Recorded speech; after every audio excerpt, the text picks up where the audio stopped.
On Thanksgiving, my uncle stood in the doorway and told me, "You're not family anymore, get out." Behind him, I caught my mom laughing as she gave my seat to my sister's boyfriend. My name is Oliver and I'm 28. For most of my life, I was practically invisible in my own family. You know the type, the one everyone forgets to text who gets left out of group photos. The one they remember only when they need a favor or a ride, but never when it really counted. I grew up with a mom who had a cutting remark for every occasion, and a memory that worked in mysterious ways. She'd meticulously recall every mistake I ever made, yet somehow conveniently forget every award, every time I helped her, every birthday card I'd painstakingly saved to buy. Then there's my sister Ava. She quickly learned that playing the perfect child was her golden ticket.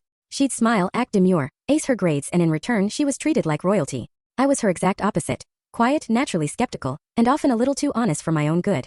That didn't exactly fit our family's vibe. Where a forced smile was currency and genuine truth was often seen as an annoyance. For years, I truly tried to earn my spot.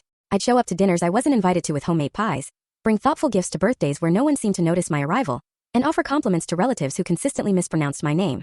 Initially, I played along, foolishly believing that if I just tried hard enough, they'd eventually see me. But by the time I turned 25, the illusion completely shattered. I realized my efforts were futile.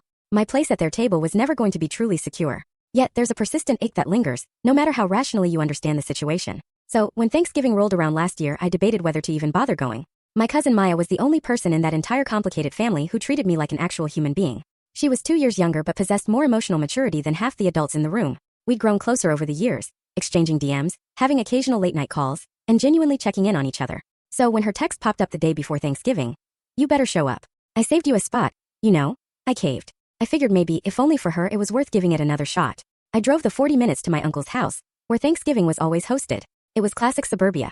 A meticulously manicured lawn, a rather tacky inflatable turkey on display, and that unmistakable aroma of butter, spices, and an underlying tension wafting from the open windows. I parked in my usual spot, 3 houses down, because my uncle's driveway was inevitably full whenever I arrived late. As I approached the front steps carrying a bottle of wine I knew no one would touch, I saw them through the screen door. My mom, my aunt, my sister, my uncle. All laughing, chatting, and smiling as if posing for a photo shoot of Dysfunctional Families Anonymous. I didn't expect a grand entrance or even a warm greeting. But what happened next wasn't merely cold. It was undeniably deliberate. Just as my hand reached for the doorknob, the door opened a crack. My Uncle Ron stood there, filling the frame like a human roadblock. He offered no greeting, no smile. He simply stared at me with that familiar smug little twitch in his mouth and said, "You're not family anymore, Oliver. You need to leave." First, I actually thought he was joking. I even let out a small laugh, waiting for the punchline. But he didn't move. Behind him, I saw my mom pass 2 plates across the table, one of them bearing a name card I recognized as mine.